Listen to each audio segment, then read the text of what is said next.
Marilah kita membaca Alkitab dalam kitab 1 Korintus pasal 14.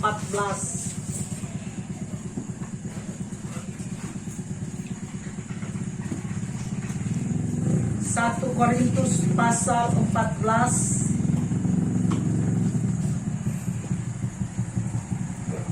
saya baca ayat yang pertama. 1 Korintus 14 ayat yang pertama.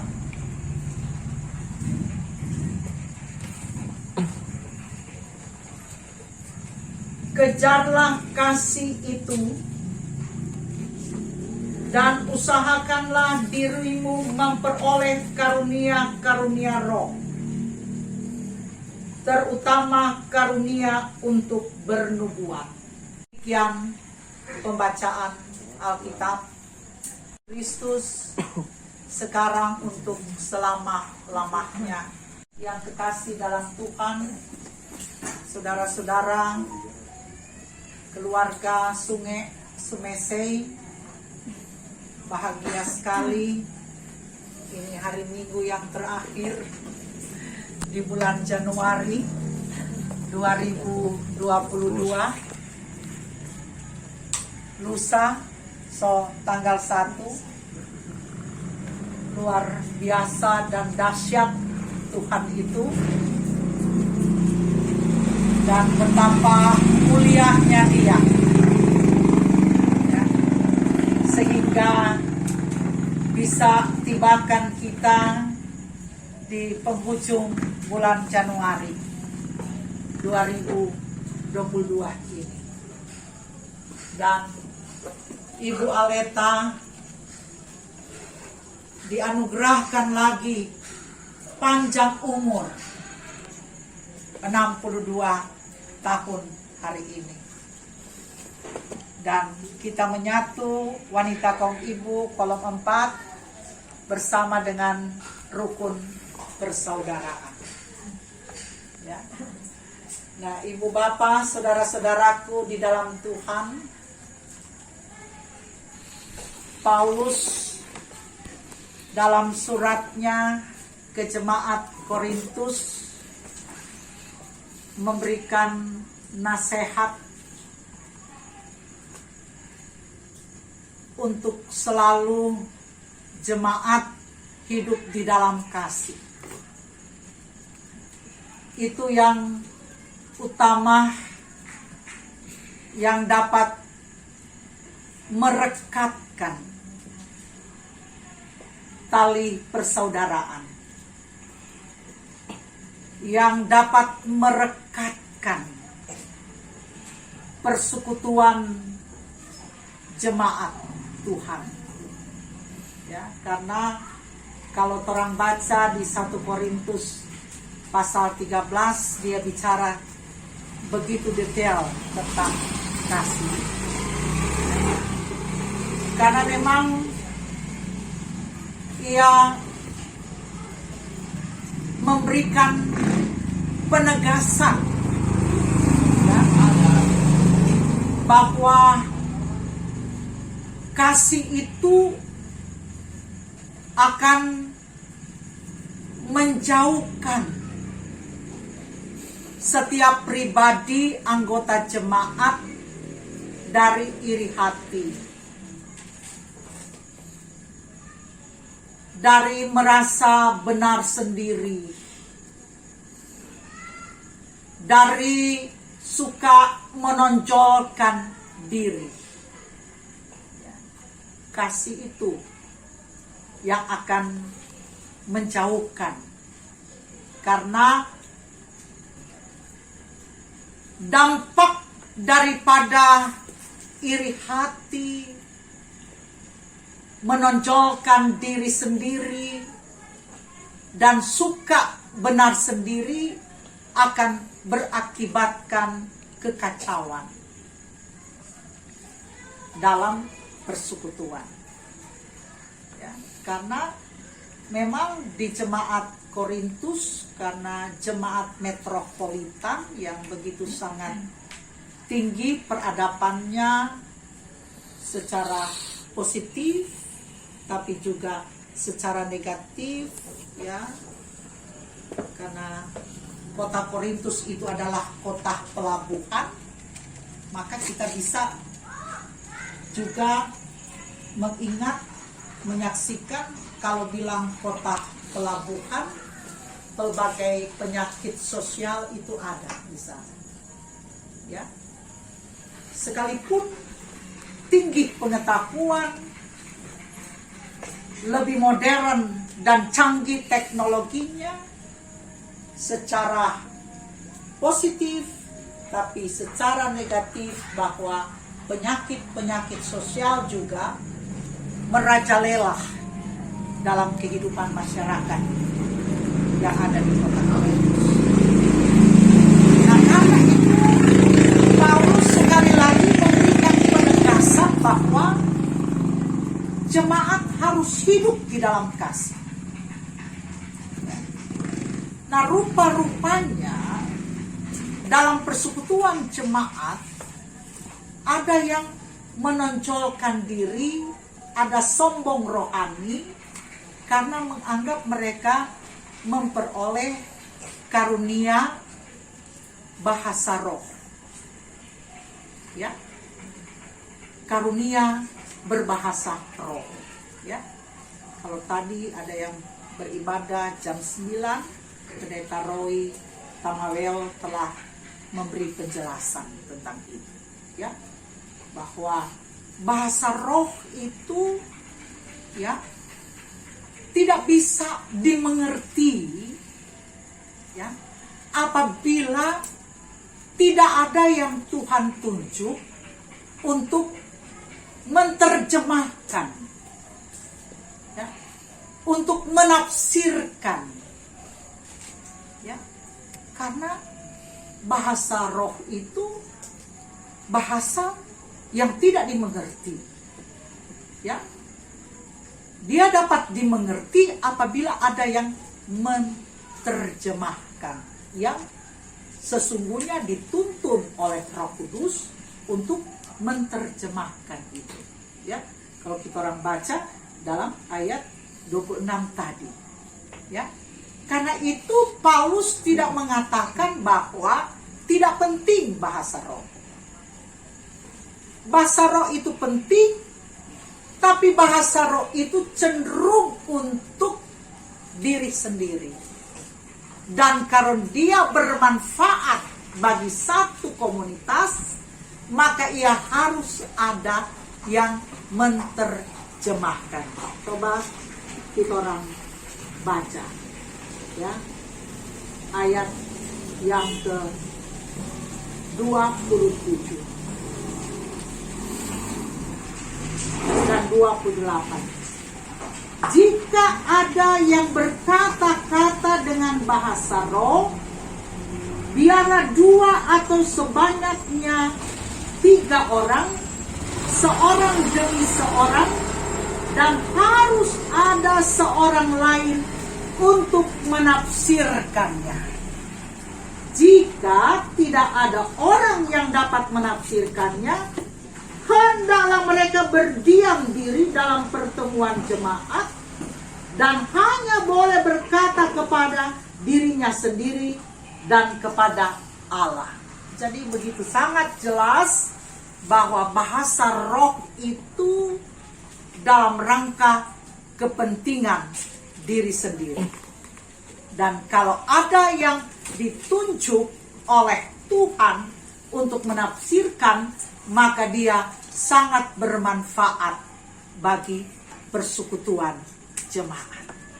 Karena bahasa roh itu, gosolali itu memang bapak gitu. Tapi kalau ada rupa orang yang bisa bahasa Ibrani dan bisa bahasa Yunani, maka orang bisa menangkap bahwa itu bahasa Ibrani yang dia bilang, itu bahasa Yunani yang dia bilang. Tapi kalau yang bla bla bla bla, karena saya pernah juga, ya, pernah juga ada dalam satu komunitas, ya, dulu penataran guru sekolah minggu tahun 76 saya, ya, penataran guru sekolah minggu pembuatan alat peraga di gereja Bethesda Ranopana. Ya. Jadi ada satu kamar di kita, rupa-rupanya dia suka di kelompok karismatik. Ya. Jadi kelompok karismatik, dan jadi apa dia berdoa begitu dan begitu. Jadi ada hal-hal yang seperti itu. Tapi kalau firman katakan di sini bahwa itu tidak akan bermanfaat kalau tidak ada yang menafsirkan. Kalau tidak ada yang bisa menerjemahkan itu agar supaya dimengerti apa yang menjadi kehendak Tuhan yang Ia mau sampaikan. Ya, karena karunia-karunia yang diberikan oleh Tuhan, termasuk karunia bernubuat, adalah untuk menyampaikan apa Tuhan kehendak. Ya. Jadi kalau torangnya nak tahu, torang nak mengerti, torangnya nak paham, berarti firman dan kehendak Tuhan itu tidak sampai pada orang, karena tidak ada yang tafsirkan, tidak ada yang menerjemahkan itu. Ya. Nah, karena itu Paulus katakan itu bukan tidak penting, itu penting. Tapi bernubuat itu juga sangat penting. Bernubuat artinya bahwa kita mau menyampaikan apa yang menjadi kemauan Tuhan untuk kehidupan. Sehingga Paulus mengingatkan, janganlah kiranya ada yang, karena dia bilang kita jago, ada karunia berbahasa roh, maka kita tuh paling hebat. Tulai nyanda begitu. Ya. Padahal karunia-karunia yang diberikan oleh Tuhan kepada kita adalah dalam rangka supaya dalam satu persekutuan mengalami apa yang disebutkan damai sejahtera. Jadi kehendak Tuhan untuk damai sejahtera. Maka karena itu Paulus katakan, kalau biar lengana punya karunia bahasa roh, mar kalau nyana ada kasih, percuma. Karena kecenderungan apa? Kesombongan rohani. Wah, kita kudus, marmoni kudis. Karenanya ada bahasa roh. Nyana bisa bahasa roh, nggak ada itu. Itu kasihlah itu yang akan mengencerkan, memberi keleluasaan bagi kita dalam persekutuan untuk mau saling memperlengkapi, saling menguatkan, saling menopang, saling mendorong satu dengan yang lain, saling menghargai satu dengan yang lain, karena masing-masing orang ini, ibu bapak, diberikan karunia. Ada orang yang baba diam, mar apa? Dia punya karunia untuk menulis. Dia tidak fasih berbicara, tapi dia punya karunia yang lain untuk menata layani jemaat. Dia hanya pintar mungkin berkhotbah, tapi dia punya karunia misalnya catering, bikin cookies seperti Ibu Aleta, untuk pembangunan kehidupan jemaat bersama, supaya tubuh Kristus itu yang ada tangan, yang ada kaki, yang ada mata, yang ada telinga, masing-masing dengan fungsinya, ya, dipergunakan supaya boleh berjalan pertumbuhan jasmani maupun rohani tubuh Kristus itu. Biar ada tangan, kalau ada kaki, bagaimana? Gitu. Biar ada kaki, mar kalau ada tangan mau ambil bagaimana tuh piring dan leper. Gitu. Itulah maksudnya kita masing-masing punya karunia. Tapi karunia-karunia itu kiranya juga boleh kita manfaatkan, kita gunakan berdasarkan kasih. Ini yang mau dikatakan supaya jauhlah dari keangkuhan dan kesombongan. Dan Paulus pada saat ini juga mau berpesan bagi kita sekalian saat ini, bahwa biarlah kita hidup di dalam kasih itu. Kasih itu. Kasih yang selalu mempersatukan. Ya, termasuk untuk Ibu Aleta hari ini yang berulang tahun, bahwa perekat kehidupan bersama dengan suami, anak-anak, ya, perekat dalam kehidupan bersama dengan jemaat dan rukun persaudaraan itu karena kasih. Kasih yang ada dari Kristus Tuhan.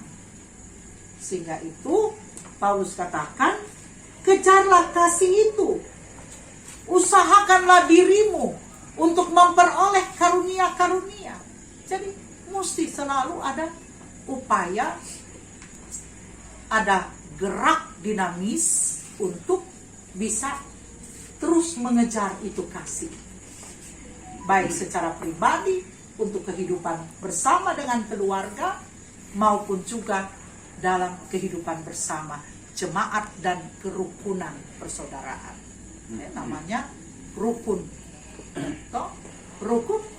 Kalau ada kasihnya, nak rukun. Nah, kalau itu persaudaraan tidak ada kasih, kocar kacir, terpecah satu dengan yang lain.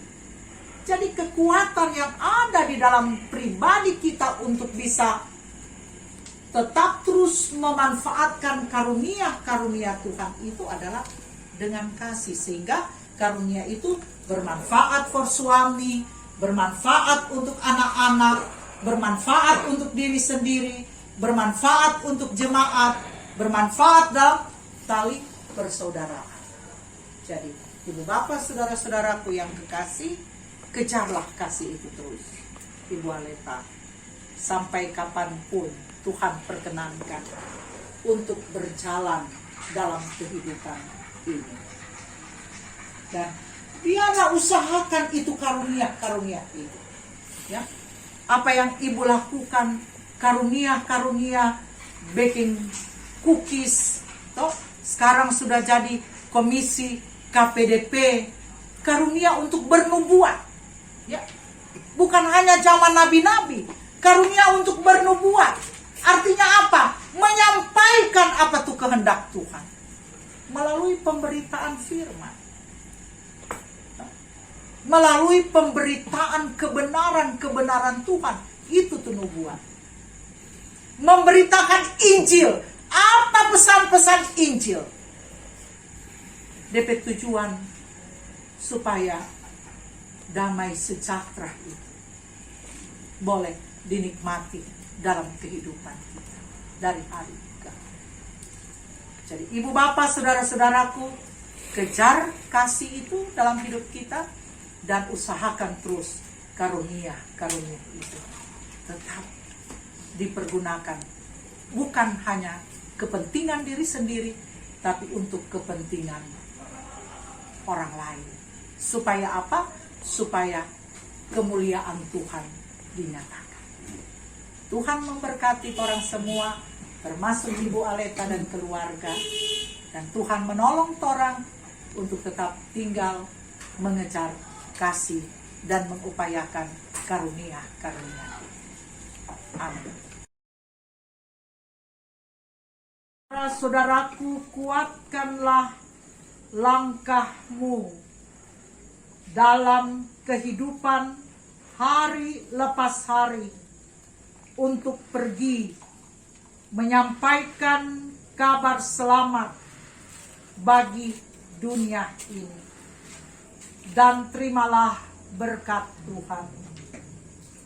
kasih karunia Tuhan Yesus Kristus, dan kasih Allah, dan persekutuan dengan Roh Kudus, menyertai kehidupan keluarga Sumesei dan saudara sekalian, sekarang dan untuk selama-lamanya.